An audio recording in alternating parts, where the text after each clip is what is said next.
So first Q&A. I struggle with focus and time management.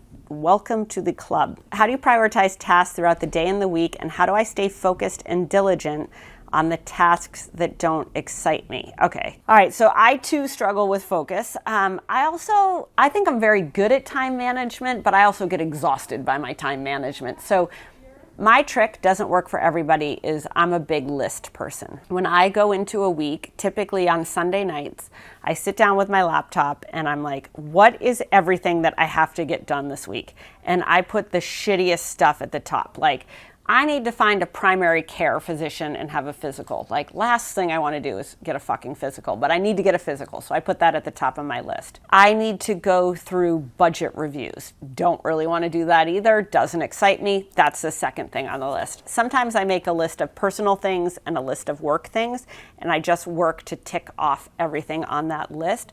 I bookmark the page of my notebook that list is on, and I make sure that come Friday morning, I block out a half hour for myself, and I'm like, what did I get done from this list this week? Anything I didn't get done makes it to the list for the next week. So time management can be hard. I also think it's really easy to avoid the tasks that don't excite you but need to get done. And ultimately, if you make a list, it's really satisfying to get stuff off that list.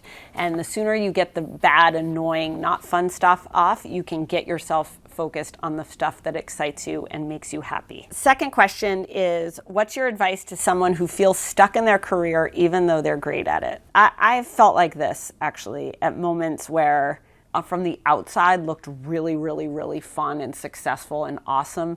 But inside I was like, I'm bored. This sucks. I hate the people I work with. I hate myself. I'm not having fun here. So I think this is actually really common. I think it sucks to be stuck. Whether it's in your life, whether it's at work, whether it's in your career, whether it's in your particular job or the city you live in, or really anything. Like being stuck stinks because you're forced to wallow in a situation that makes you unhappy. So my advice is, it doesn't matter if you're really good at it. If you're not happy doing it, stop doing it. Figure out what are those things that make you really good at whatever it is you're doing and apply them to something else. So I think being stuck makes you get old. I think it makes you tired. I think it makes you bitter. I think it makes you stagnant. I think it makes you uninteresting. And at the worst case, it makes you toxic.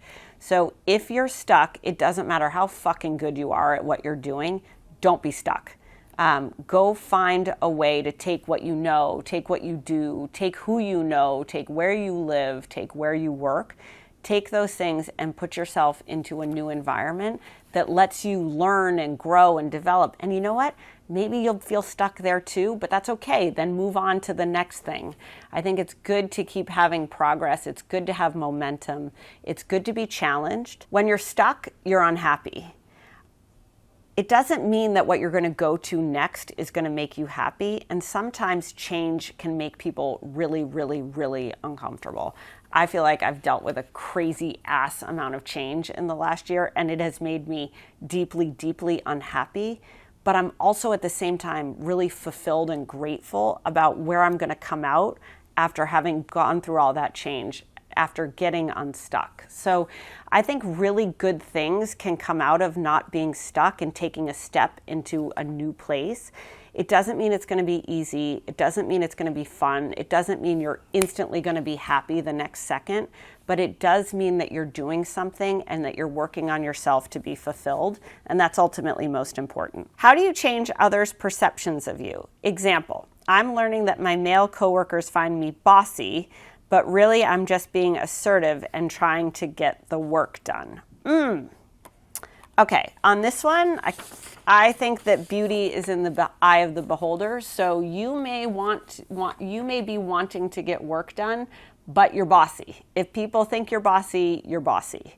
So I think there's a couple things to that. One is, if you can, have good EQ. Pay attention to how people respond to you, how they relate to you, how they interact with you. It's really easy to be self-absorbed on me. I'm like this. This is what I mean to do. This is why I'm doing it. Newsflash, nobody cares about what's inside your head and why you're doing something. Only you care about that. I think the biggest way to change people's perceptions of you is, one, to understand what those perceptions are. 2, to understand why people have those perceptions. 3, to adapt what you're doing to change that perception. You can still be assertive without being perceived as bossy. Maybe you've got to sugarcoat it. Maybe you've got to wrap it in a velvet hammer. Maybe you've got to find a different way to deliver the message. That can stink. You can feel like, ugh, I don't want to do that. It's annoying.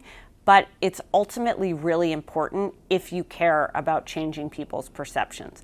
If you don't, and you're like, fuck it, they think I'm bossy, I don't care, then you do your thing.